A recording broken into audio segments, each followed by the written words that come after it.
Hello guys, welcome back to the channel. Today we are talking about how to move from KMTC to university.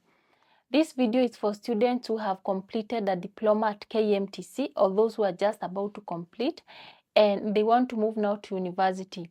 Maybe you studied nursing or clinical medicine or medical laboratory. Maybe you got your diploma through KMTC or another medical college, and now you have a dream to move to university to pursue your degree. So in this video, I am going to explain how you can go about it. Now, what should you do? Let me explain it in a simple way.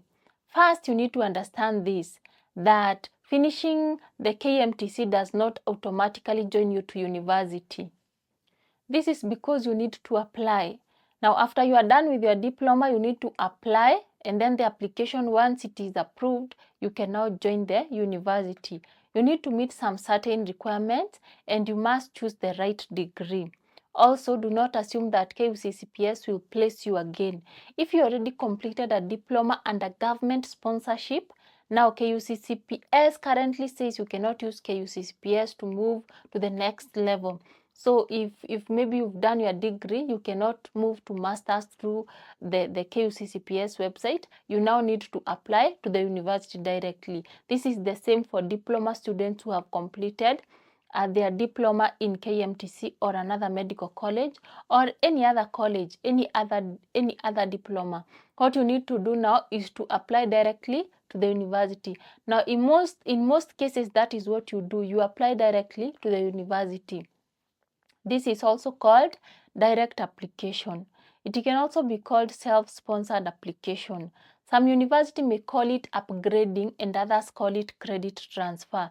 Now let us go step by step so that we can understand what you are supposed to do.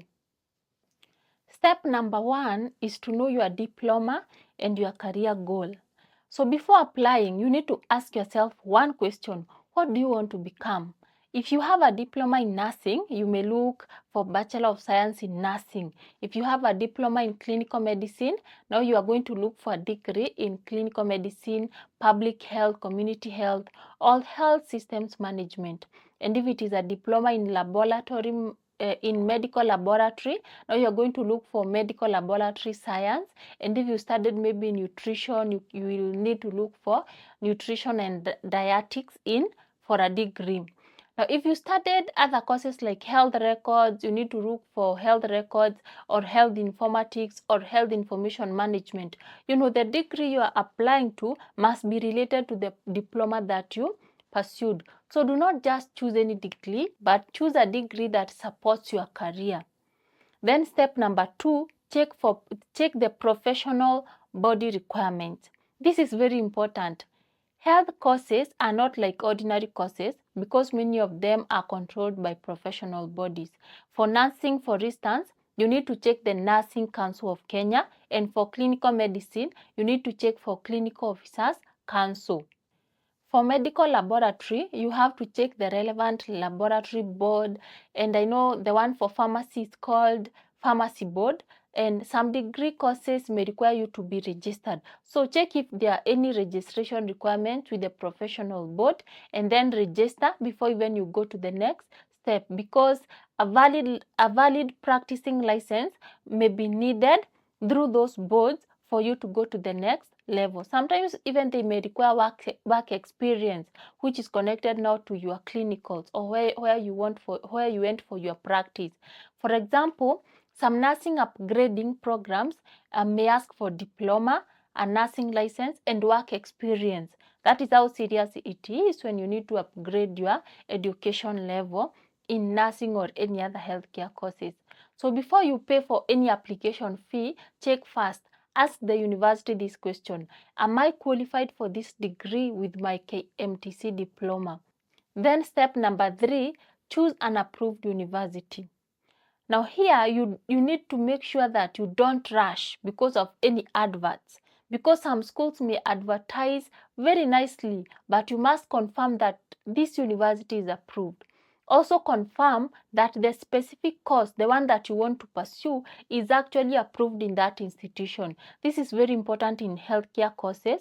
And if the course is not recognized, you may suffer later. That is why you need to determine whether that institution where you want to learn from is actually approved. You may finish the degree and then have problems with registration or employment, and this is subject to the school that you chose. So you don't want to have such problems, of course. So check the verification and the registration status of that university. This is when you check about their licensing. Are they licensed to teach this course? Yes. Then step number 4, apply directly to the university. After choosing the university, go to its admissions office or their website if they want you to apply online, and then look for diploma entry, upgrading, or credit transfer, whatever they call it in that institution. Then fill in the application form, whether it is hard copy or through online, and then upload or submit your documents. Common documents include, these are the list of documents that you may be asked to provide. One of them is your KCSE certificate, your KMTC diploma certificate, your KMTC transcripts, your national ID, your passport photo, your professional registration certificate if it is required, your practice license if it is required, and sometimes they can ask for a recommendation letter or work experience letter. So just ask them, what do I need to have? Then gather all these documents together and then go with them when you are making your application. So make sure that your names match in all documents. You need to make sure that in every document you have, your names are the same. They should not be different.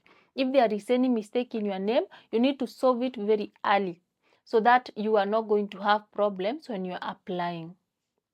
Then step number 5, ask them about credit transfer. Credit transfer means the university may allow you to skip some units. This is because you already studied them at KMTC. But listen carefully, credit transfer is not automatic. The university decides. So they are going to look at what you did. They first consider your course, and then they will look at your transcript, and then they will consider what was your performance. Now they will compare your units, the units that you did in your diploma, with what they are offering, and then they will decide where you will start. So some students may start in year 2, some may start in year 3, and some may repeat even more units than they expected. So always ask for clear information. Where am I going to start? Do not assume that because someone else started here, that is where I'm going to start. No, because there are many considerations to make. Your transcripts may not be the same, and the institution you are joining may have different rules. So ask the university to show you the course duration. Ask how many years you will study, ask the total fees, ask whether you will study full-time, part-time, online, or during weekends. All these things. You need to have clear information even before you can apply. Then step number 6 is that you need to plan your money early, or your finances. Now, a degree is more expensive than a diploma, so you need to plan early. Remember here that you may not have the scholarship from the government and the HELB loan, so you might need to pay for yourself. And that is why you need to ask the school about the school fees.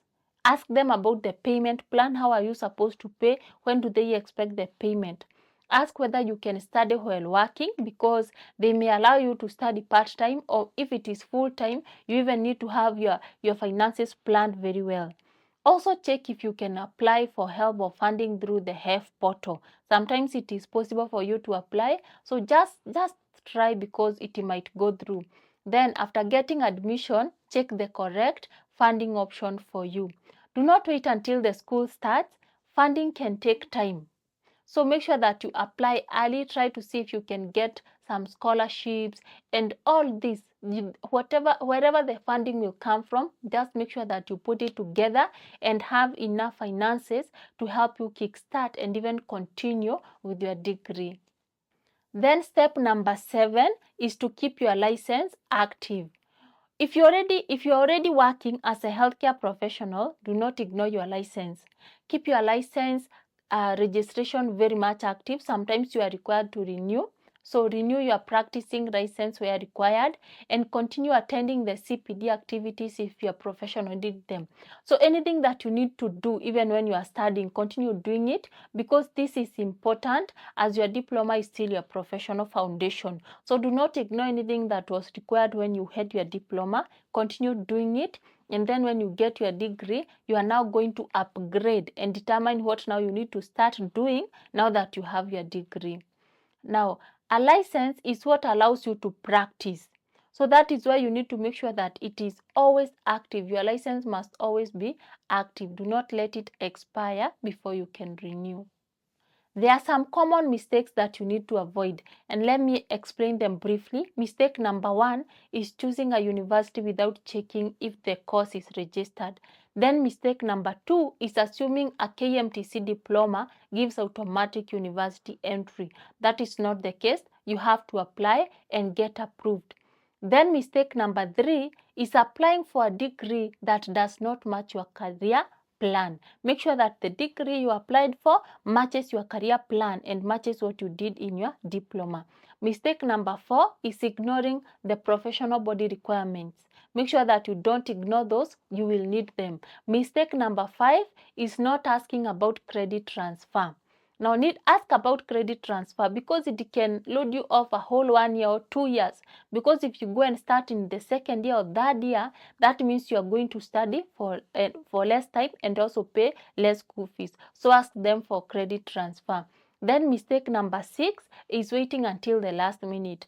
Don't wait until the last minute. Apply as soon as possible. Try to see whether you qualify for the HELB loan, and then it is going to be very helpful if you do it earlier, and then you get to know whether you are going to get that funding. Finally, if you have finished your KMTC and you want to pursue a degree, this is what you should do. Know your career goal, choose the right degree, check the professional body requirements, and then apply directly to an approved university. Ask that university about credit transfer, then plan your fees early, determine how you are going to pay so that you are not going to be unable to pay or unable to continue with the education later on. And then keep your license active, and a KMTC diploma is a good foundation. So make sure that you keep whatever license you got active. But a degree can open more doors, so later when you get your degree, you are going to grow and know what you need to now start applying for. Therefore, do not stop learning, and also do not rush to do anything. Do it systematically, but also on time. You also need to do a lot of research. Research is very important. Ask questions where you need to ask, and then make the right move, make the right decision on which university to join, which degree to pursue, and all that. If this video was helpful to you, please like it, subscribe to our channel if you have not subscribed, and share it with other KMTC students or maybe parents who might need to hear this information. Thank you so much for watching, and see you in the next video. Bye.